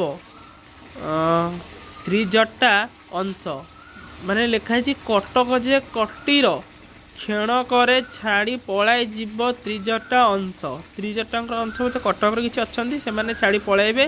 ଜଗନ୍ନାଥ ପ୍ରଭୁ କଟକରେ ହୋଇବେ ଯେ ପ୍ରବେଶ, ସନ୍ଥଙ୍କ ମଧ୍ୟରେ ମିଳିନ ପ୍ରଭୁ ଦେବେ ଦର୍ଶନ। କଟକକୁ ଜଗନ୍ନାଥ ବୋଧେ ଆସିବେ। କ'ଣ ଲେଖାଛି ଜଗନ୍ନାଥ ପ୍ରଭୁ କଟକରେ ହୋଇବେ ଯେ ପ୍ରବେଶ, ସନ୍ଥଙ୍କ ମଧ୍ୟରେ ମିଳିଣ ପ୍ରଭୁ ଦେବେ ଦର୍ଶନ। ସାଧୁମାନେ ଯେଉଁ କ'ଣ ଲେଖାଛି ସାଧୁମାନେ ସହ୍ନ ସେବିବେ ପ୍ରଭୁ ଜଗତ ବନ୍ଦନ। ଯଜଧ୍ୱନି ଗୋ ଶବଦ ଜଗତରେ ଜଗତରେ ପରିବ ନରିବ। ଯୋଗମାୟା ଖେଳ କୁହୁକ ଜାଲ ପ୍ରାୟ ଘେରିବ। ମାନେ ଯୋଗମାୟାଙ୍କର ଯେଉଁ ମାୟା ଜାଲ ପରି ସମସ୍ତଙ୍କୁ ଇଏ କରିବ। ଲେଖାଛି ଯୋଗମାୟା ଖେଳ କୁହୁକ ଜାଲ ପ୍ରାୟ ଘେରିବ। ଦମ୍ଭିକ କୁଟିଳ କପଟିଙ୍କର ବଚନ ମାନ। ଯେଉଁମାନେ ସବୁ ଲେଖାଛି ଦମ୍ଭରେ ଚାଲୁଛନ୍ତି। ଦମ୍ଭ କୁଟିଳ ମାନେ ବଚନ କହୁଛନ୍ତି। ଲେଖାଛି କପଟିଙ୍କର ବଚନ ମାନ, ମାନେ ଯେଉଁମାନେ କପଟି ତାଙ୍କୁ ମାନେ ଦେବୀ ମାନେ ସଂହାର କରିବେ, ତା ବିଷୟରେ ମୋତେ ଲେଖାଯାଇଛି। କ'ଣ ସେକାଳେ ହୋଇବ ଖଣ୍ଡନ ପ୍ରଭୁ ଥିବେ ମୌନ। ସେକାଳେ ହୋଇବ ଖଣ୍ଡନ ପ୍ରଭୁ ଥିବେ ମୌନ, ମାନେ ପ୍ରଭୁ ଚୁପ୍ ରହିବେ, କିନ୍ତୁ ଦେବୀମାନେ ସବୁ ପରୀକ୍ଷା ନେବା ସହିତ ବହୁତ କିଛି ଙ୍କୁ ବିନାଶ କରିବେ। କ'ଣ ଲେଖାଛି ସେକାଳେ ହୋଇବ ଖଣ୍ଡନ ପ୍ରଭୁ ଥିବେ ମୌନ। ଜଗନ୍ନାଥ ତ କିଛି କୁହନ୍ତିନି, ବୋଧେ ଜଗନ୍ନାଥଙ୍କ ବିଷୟରେ କୁହାଯାଇଛି ମୌନ ରହିବେ। ପଞ୍ଚସଖା ପଞ୍ଚୁ ପାଣ୍ଡବେ ସର୍ବେ ହୋଇବେ ଠୁଳ ଯେଉଁ କ'ଣ ଠତ। କଟକ ଚଣ୍ଡୀ ଯେ, ମାନେ ପଞ୍ଚୁ ପାଣ୍ଡବ ସବୁ ଯେଉଁ ଥିଲେ, କ'ଣ ଲେଖାଛି ପଞ୍ଚସଖା ପଞ୍ଚୁ ପାଣ୍ଡବେ ସର୍ବେ ହୋଇବେ ଠୁତ। କଟକ ଚଣ୍ଡୀ ଯେ ସେକାଳେ ତାଙ୍କ ମଧ୍ୟରେ ମେଳ। ମାନେ ପଞ୍ଚ ପାଣ୍ଡବଙ୍କ ସହିତ ବୋଧେ ମେଳ ରହିବେ କଟକ ଚଣ୍ଡୀ। କ'ଣ ଲେଖାଛି କଟକ ଚଣ୍ଡୀ ଯେ ସେକାଳେ ତାଙ୍କ ମଧ୍ୟରେ ମେଳ। ତାପରେ ଭୁଆଁଶୁଣି ସଙ୍ଗେ ନେଇଣ ଯିବେ ଶାରଦା ପାଶ। ଶାରଦାଙ୍କର ଗୋଟେ ପାଶ କ'ଣ ଗୋଟେ କି ନେଇଯିବେ, ତାଙ୍କ ବିଷୟରେ ଲେଖା ହେଇଛି। ଭୁଆଁଶୁଣି ସଙ୍ଗେ ନେଇଣ ଯିବେ शारदा पास माने बोधे चोरी कर नहीं जी बोधे शारदांकर गोटे पास अच्छी अघ्य थाली घेनी पूजिबे देवी होई उल्लास कौन लिखा अमबतीरू बाହାର हेबे सद्धाନ୍ତ मोगी 36 बट जो 36 बटरे एटा 36 बटर 36 कौन लिखा 36 बटरे प्रवेशी नाना रूपरे भोगी माने एटा भोगी तो जोगी भोगी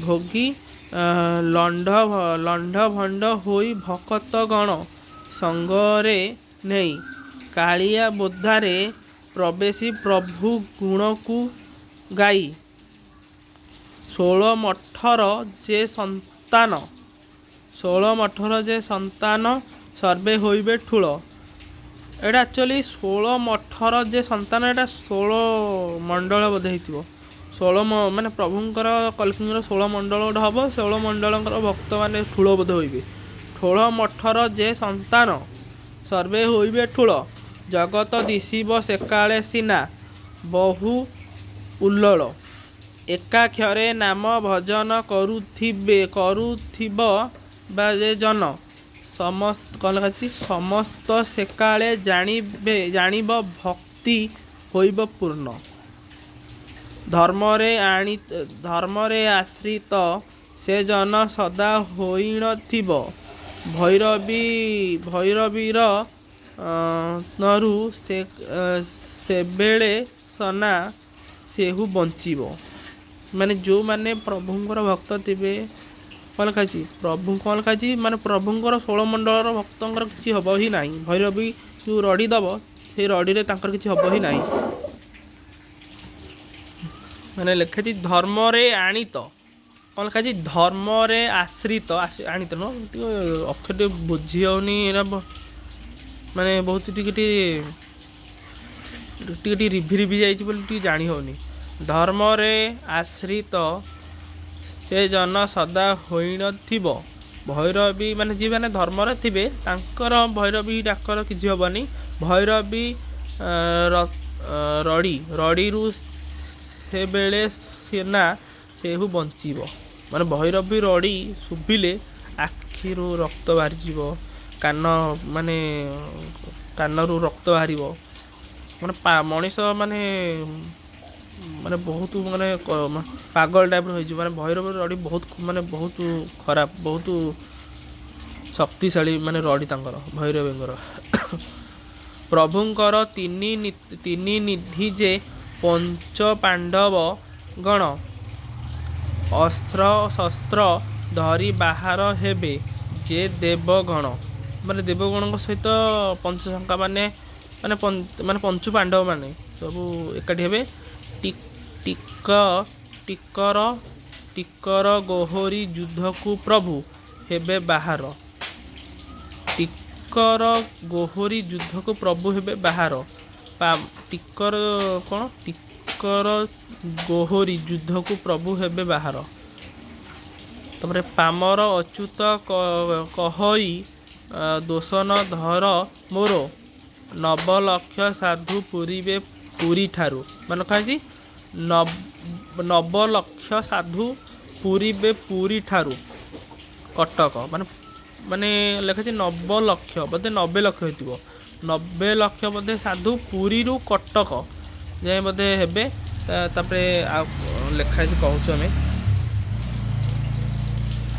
तापरे भुवनेश्वर रे रहिबे नागांत जे अनेक कटक करिबे कटक कटीरे लंगुली धरा होइबे पुण कालिया बोदारु सहस्रे दुष्ट हेबे निधन माने दुष्ट माने कालिया बोदार बोधे माने निधन होइबे सुभद्रा नई रे 1300 दमन जे मरिबे जाजपुरे 5000 तेलंगा जे माने इथे लिखा कौन सुभद्रा नई रे 1300 दमन जे मरिबे। सुभद्रा गोटे नई बोधे को जगार अच्छी नई रे 1300 दमन जे मरिबे।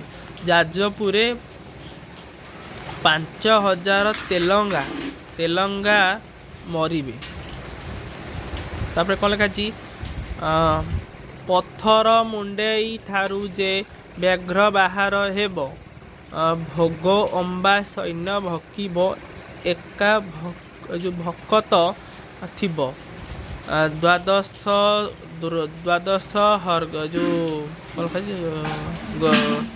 हर्गर द्वादश हर्गर गुम्फारे से बेलरे फिटिब गड़गड़ा महादेवरे चलर जे पड़ब चहल बोधे पड़ब कोटी गोटे। तापर धबल लिंगरे यज्ञ जे होइबटी अपार बहुत बहुत भल तो बहुत भकत बहुत भकत मिलिबे ईश्वरंक पासर। हरिहर पर कौन जी हरिहर पर कंपिब भक्त धाई आसिबे। रत्न जोड़ीम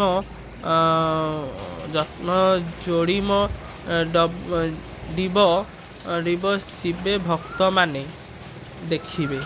प्रभु गुण गुणी भकते सर्वे होइण धीर कह अच्युत दास जे सदा बड़ई कर। इति श्री अच्युतानंद चतुर्थ वाणी समाप्त। तापरे हाड़ू दासंकर एटा हाड़ू दास किए हाड़ी दास होते हाड़ू दास लिखाई थे।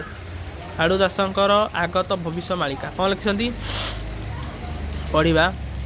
कर्ण देई शुण सुजने कली जुग जो विचार कल की रूपरे जन्म हेबे श्री श्री टिके कौन लिखाई कर्ण देई शुण सुजने कली जुग विचार कल की रूपरे जन्म हेबे श्री चक्रधर। क्षीरधार बही जाउछ स्थान अमरावती खंडगीर स्थान गुप्पते सिद्ध धातु अच्छी सिद्ध साधु अच्छी गुंफारे। माने ये लिखाई कली की रूपरे जन्म हेबे श्री चक्रधर क्षीरधार बही जाउछ स्थान माने हेटी क्षीरधार बही जाउछ स्थान माने से स्थान रे क्षीरधार हेबा भली बोधे पानी झरुची। क्षीरधार बही जाउछि स्थान अमरावती चारिटी अमरावती बोधे अच्छी गोटे आम जाचु दीटा जाचु आम गोटे है जाजपुर द्वितीय है भुवनेश्वर खंडगिरी आउ अमरावती आम जानू अमरावती खंडगीर स्थान गुप्पते सिद्ध साधु अच्छी गुंफारे। भकत लागिछ कौन लिखाई भकत लागिछ रात्र दिन मध्यरे गुप्पते खेली से खेलिबे प्रभु सेही ठबरे। लिखाई गुप्पते खेली से खेलिबे प्रभु सेही ठारे खंडगी ठारे। घटना प्रतिमा प्लचुष लिंगराज पुर घोर कलिम हा सभारत हेबे सेही ठबर। उदय बचन ठाबरू लीला उदय हेब माने खंडगिरु किछि लीला हब। अनाहत ध्वनि शबदे तीनिपुर कंपिब अनाहत ध्वनि शबदे तीनिपुर कंपिब बुझियोनी। तापर चारि दिग लोके सेठारे आसी होइबे भेट चुआण सेबारे खटिबे प्रभु लीला नाप्तक। ତାପରେ ଛାପ୍ତ ସ୍ଥିତ ଭକ୍ତ କ'ଣ ଛାପ୍ତ ସ୍ଥିତ ଭକ୍ତ ମାନେ ସେ ଭାବେ କରିବେ ଠାବ ଛତିଆ ମଠର ମହିମା ତହିଁ ପ୍ରକାଶ ହେବ।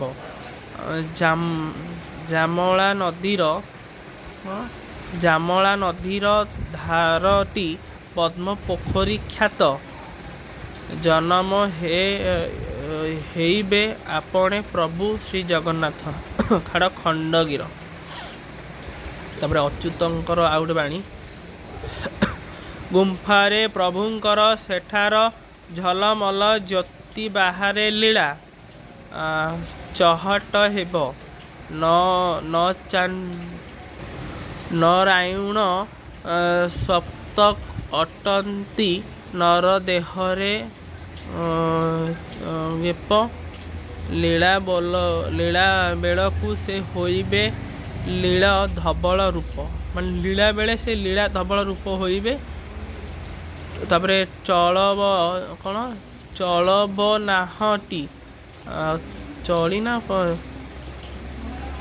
ଟଳବନାହଟି ଏକଥା ନିଶ୍ଚୟ ହୋଇବ ଦିନେ।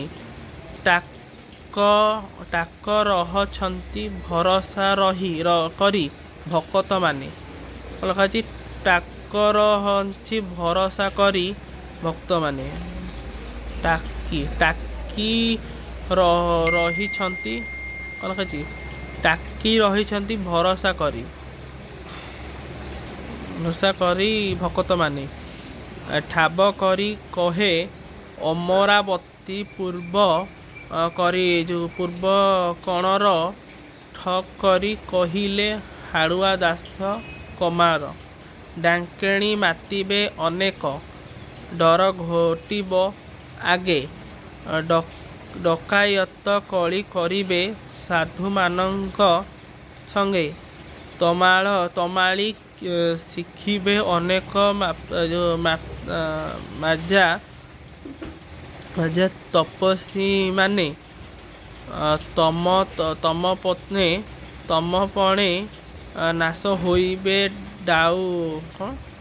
ଡାଉକର ସମାନେ।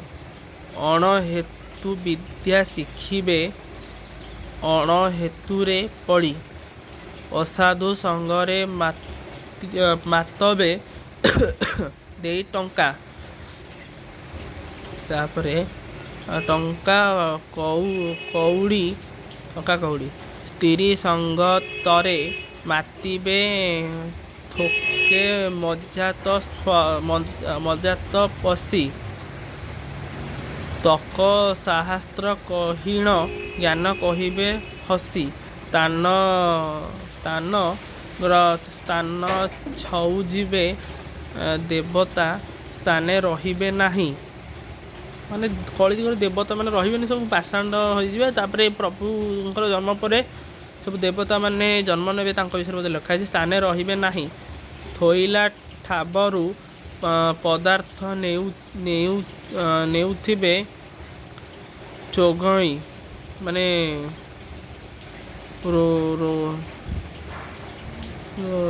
ଚୋରାଇ ଲେଖା ହେଇଛି ଚୋରାଇ। ଦିନୁ ଦିନ ମହାପ୍ରଳୟ ଘୋର କଳି ହୋଇବ। ଦିବସେ ଅନ୍ଧାର କୁଳଦ ବଣି ଆସିବ। ଧନ୍ଦ ହୋଇ ଲୋକେ ମରିବେ। ଲେଖାଯାଇଛି ଧନ୍ଦି ହୋଇ ଲୋକେ ମରିବେ। ଧର୍ମ ହୋଇବ ନଷ୍ଟ। ଧୂମ ଉଦୟ ହେବ ଆକାଶୁ ଘୋର ନାନା ପ୍ରକଟ। ନୀଚ ଲୋକ ଉଚ୍ଚ ହୋଇବେ ନାମ ଟେକ ଦେଖାଇ।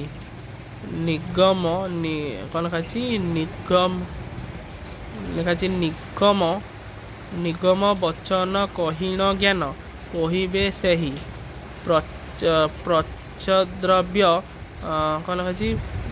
ପରଦ୍ରବ୍ୟ ପର ପଦାର୍ଥ ବଳେ ହରିବେ ଦୁଷ୍ଟ।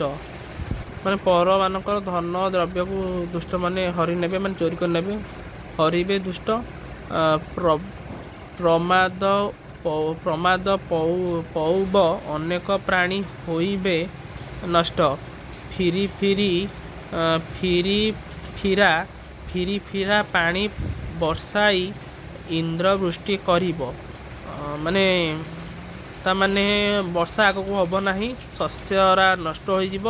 ମାନେ ଫିରି ମାନେ ଅଳ୍ପ ଠୋପେ ଠୋପେ ବର୍ଷା ଇନ୍ଦ୍ରବୃଷ୍ଟି କରିବ, ଅଧିକ ହେବ ନାହିଁ କରିବ। ଫଳ ହାନି ଲେଖାଛି ଫଳ ହାନି ହୋଇ ଧରଣୀ ଅଦ୍ଭୁତେ କମ୍ପିବ। ମାନେ ଫଳ ଫସଲ ଖାଦ୍ୟ ସଙ୍କଟ ଯେଉଁ ହେବ ତା ବିଷୟରେ ଲେଖାଛି। ବେଳ ବୁଡ଼ ଯାଏ ବଳଦ ରାଶି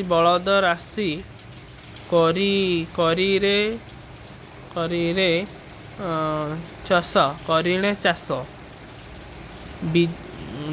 ବୀଜ ନ ପାଇବେ ଲେଖାଛି ବୀଜ ନ ପାଇବେ ବିଲରୁ ହାନି ହୋଇବା ଶସ୍ୟ। ମାନେ ବୀଜ ପାଇବେ ନାହିଁ, ମାନେ ଧନ୍ୟ ଧାନର ଯେଉଁ ମଞ୍ଜି ପକେଇଲେ ଆଉ ଫସଲ କଲେ ଧାନ ହେଉଛି, କି ତାକୁ ଯେଉଁ ପ୍ରୋସେସ୍ରେ ହେଉଛି ସେଇଟା ହେବ ନାହିଁ, ମାନେ ବୀଜ ପାଇବେ ନାହିଁ କଲାଛି।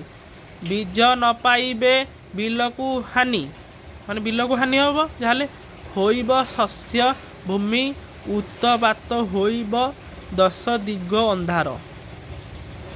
ଭଣିଲେ ଆଗତ ଭବିଷ୍ୟ ହାଡ଼ୁଦାସ କମାର। ମହାକଳିଗୋଳ ରହଳ ନିଦ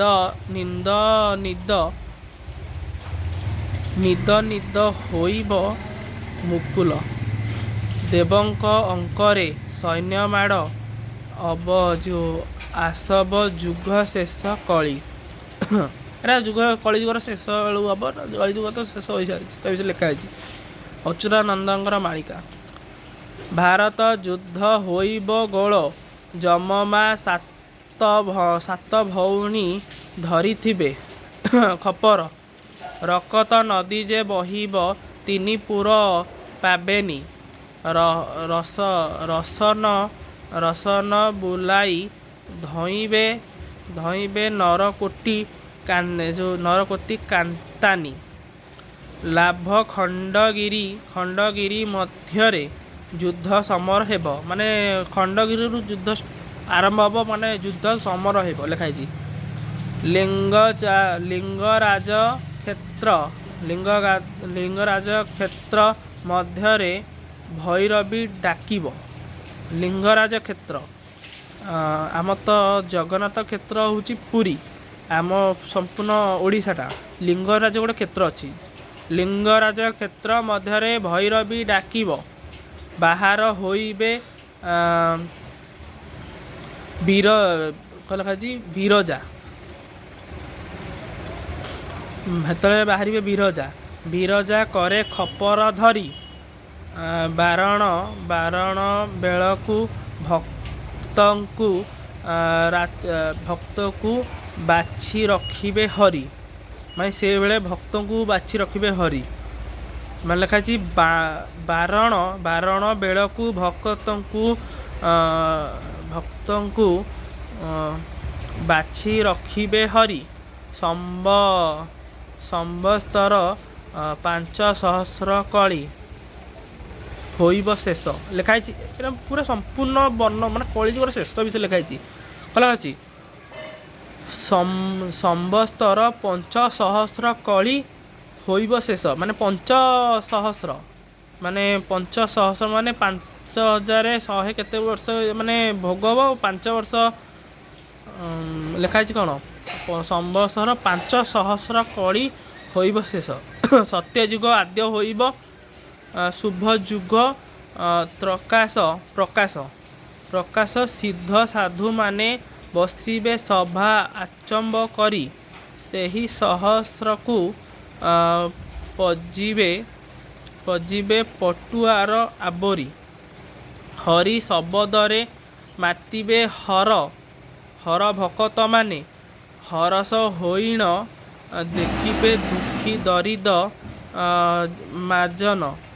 ଫିଟିବ ପ୍ରଜାଙ୍କ କଷଣ ପ୍ରାଣୀ ହୋଇବେ ନାଶ। କ୍ଷମେ ହାଡ଼ୁ ଦାସ ଭଣି ଯେଉଁ ହାଡ଼ୁ ଦାସ ଭଣିଲେ ଛନ୍ଦ ପଦ ଭବିଷ୍ୟ ସପ୍ତ ଦିନ ମହି ଅନ୍ଧାର ଗ୍ରସ୍ତ ଅନ୍ଧାର ତନ୍ତ୍ର ଯୁଦ୍ଧ ହୋଇବ। ଲେଖା ହେଇଛି ସପ୍ତ ଦିନ ମହି ଅନ୍ଧାର ଗନ୍ତ୍ର ଯୁଦ୍ଧ ହୋଇବ, ମାନେ 7 ଦିନ ଅନ୍ଧାର ହୋଇବ ଏବଂ ଯୁଦ୍ଧ ହୋଇବ। ତା ବିଷୟରେ ଲେଖା ହେଇଛି ମାଳିକାରେ। ସ୍ୱଦସର କ'ଣ ଲେଖା ଅଛି? ସୁଦର୍ଶନ ଚକ୍ର ରହିଣ ଶୂନ୍ୟ ଭ୍ରମଣ ଥିବ, ମାନେ ଶୂନ୍ୟରେ ସୁଦର୍ଶନ ଭ୍ରମଣ କରୁଥିବ। ଇତି ଶ୍ରୀ ହାଡ଼ୁ ଦାସଙ୍କର ଆଗତ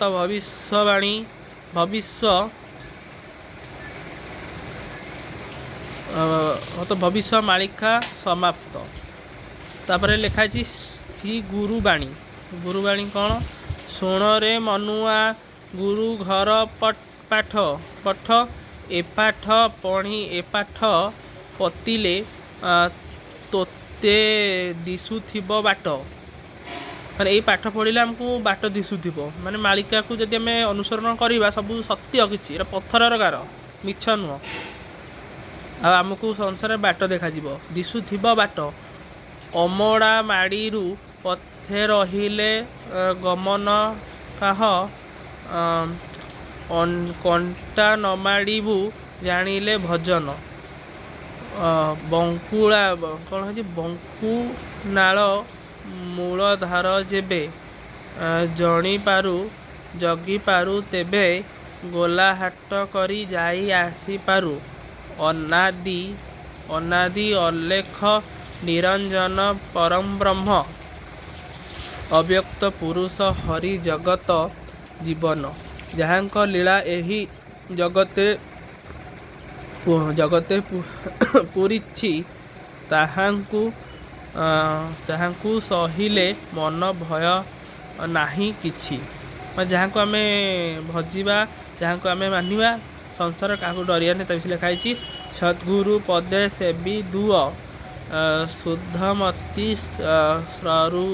ସ୍ୱଗୁରୁ ଅଜ୍ଞାରୁ କାହିଁ ନଥିବଟି ଭୀତ ଦାସ ଭବେ। ତାପରେ ଶେଷ କଥା ଲେଖା ହେଇଛି ଆଗତ ଭବିଷ୍ୟ ମାଳିକା। ସେବା କରି ହୁଅ ଅଜ୍ରାମର ଶଣ କ'ଣ ଅଛି? ଶଣତୁ ଅଚ୍ୟୁତ ପ୍ରଭୁ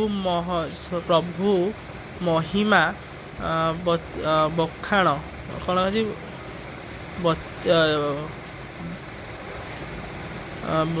ପ୍ରଭୁ ମହିମା ବିଚାର।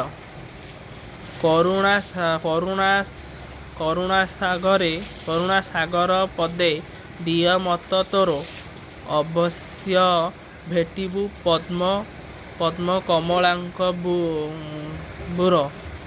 ଓଡ଼ିଶା ଦେଶରେ ପ୍ରଭୁ ନାମ କରି ଜାରି ଶୂନ୍ୟ ଉଡ଼ାଇ ବେ ଧ୍ୱଜା ପ୍ରଭୁ ଦଇତାରି। ମାନେ ଓଡ଼ିଶାରେ ପ୍ରଭୁ ତାଙ୍କ ଧ୍ୱଜ ଉଡ଼ାଇବେ, ଶୂନ୍ୟ ଉଡ଼ାଇବେ ଧ୍ୱଜ ପ୍ରଭୁ ଦଇତାରି। ଚାରି ମଠ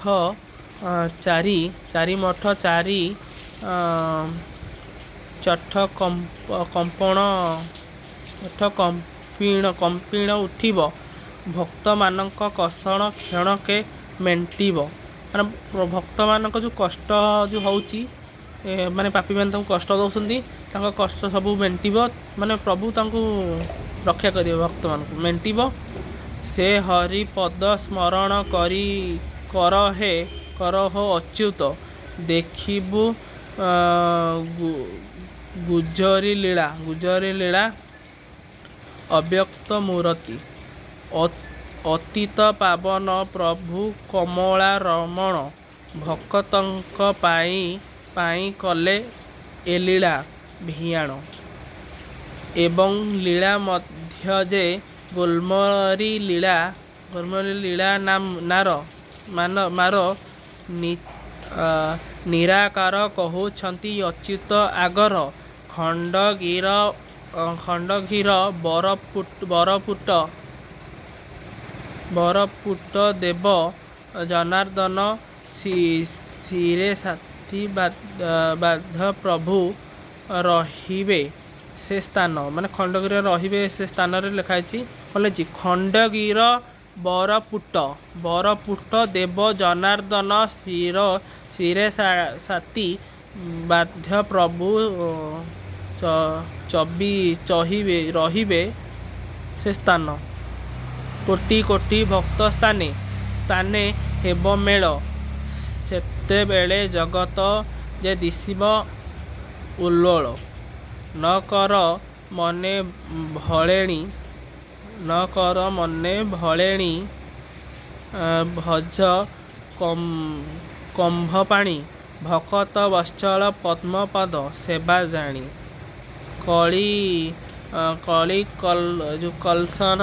କଳସନ ସନ ପ୍ରଭୁଙ୍କର ଭେଟ, ଅବଶ୍ୟ ଭେଟିବୁ ଭକ୍ତ ମନେକର ଅଣ୍ଟ। ଗୁପ୍ତ ସ୍ଥାନ ମାନେ ସେହି ବେଳରେ ଭେଟିବ, ଏକାମ୍ର ବନର ସଭାକେ ଅବା କହିତ।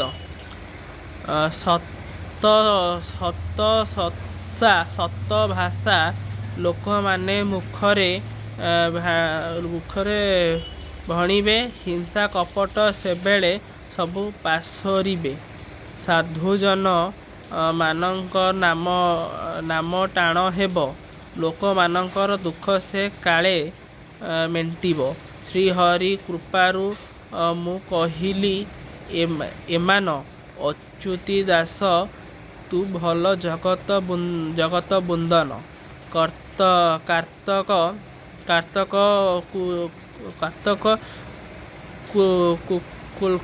କୁଲ୍କ ଦଶମୀ ଦିନ ପୂର୍ଣ୍ଣ ହେଲା, ଗୁଣ ତୁ ଅଚ୍ୟୁତ ଦାସ ହୁଏ ଏବେ ପିଲା।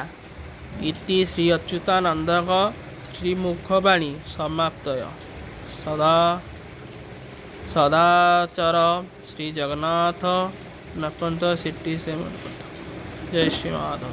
ଏତିକିରେ ଆମ ମାଳିକା ସମାପ୍ତ ହୋଇଲା। ଏଇଟା ଥିଲା ଆପଣଙ୍କୁ ଦେଖାଉଛୁ ଆମେ ଯେଉଁ ମାଳିକା ପାଠ କରୁଥିଲୁ, ଏଇଟା ଅଚ୍ୟୁତାନନ୍ଦଙ୍କ ମାଳିକା ଓ ହାଡ଼ୁ ଦାସଙ୍କର ମାଳିକା। ଆପଣ ଦେଖିପାରୁଥିବେ, ଆମେ ଦେଖାଉଛୁ। ଏହାର PDF ଆମେ ରଖିଛୁ, ଆମେ ପାଠ କରୁଥିଲୁ ହେଲା। ଆଉ ଏଥିରେ ବହୁତ କିଛି ଜିନିଷ ଅଛି ପଢ଼ିବାକୁ। ଆଉ ଯାହା ଏଥିରେ ଲେଖା ହେଇଛି ସବୁ ସତ ପଥରର ଗାର। ଏଥିରେ ବହୁତ କିଛି ଲେଖା ହେଇଛି, ମାନେ ପ୍ରଭୁଙ୍କର ଜନ୍ମ କଥା ଲେଖା ହେଇଛି, ପ୍ରଭୁଙ୍କ ଲୀଳା କଥା ଲେଖା ହେଇଛି, ଆଉ ପ୍ରଭୁଙ୍କର ଭକ୍ତଙ୍କର କଥା ଲେଖା ଯାଇଛି। ତା ସହିତ ବିମଳା ଭକ୍ତଙ୍କର ପରୀକ୍ଷା ନେବେ ବିଷୟ ଲେଖା ହେଇଛି। ତା ସହିତ ଲିଙ୍ଗରାଜ କ୍ଷେତ୍ରରେ ଭୈରବୀ ଭୈରବୀ ରଡ଼ି ଦେବ, ତା ବିଷୟରେ ବି ଲେଖା ହେଇଛି। ତାର ଲିଙ୍ଗରାଜ କ୍ଷେତ୍ରରେ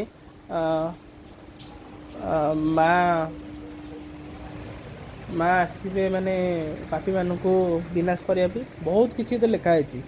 ଆଉ ପ୍ରଭୁଙ୍କର ଜନ୍ମ କଥା ବହୁତ କିଛି ଲେଖା ହେଇଛି। ତାଙ୍କ ଲୀଳା କଥା ଲେଖା ହେଇଛି, କେଉଁଠି ଲୀଳା ହେବ, ଭୁବନେଶ୍ୱର ଖଣ୍ଡଗିରି ସ୍ଥାନରେ ସେଇଠି ବହୁତ ଗୁଡ଼ିଏ ସିଦ୍ଧ ଋଷିମାନେ ଅଛନ୍ତି। ସେମାନେ ପ୍ରଭୁଙ୍କର ନାମ ମାନେ ବଜିକି ଆସିବେ, ବହୁତ କିଛି ଲେଖାଯାଇଛି। ଆଉ ଏତିକି କହି ରହୁଛୁ। ଜୟ ଶ୍ରୀ ମାଧବ, ଜୟ ଜଗନ୍ନାଥ, ଜୟ ପଞ୍ଚସଖା, ଜୟ ମା ବିରଜା, ଜୟ ମା କଟକ ଚଣ୍ଡୀ।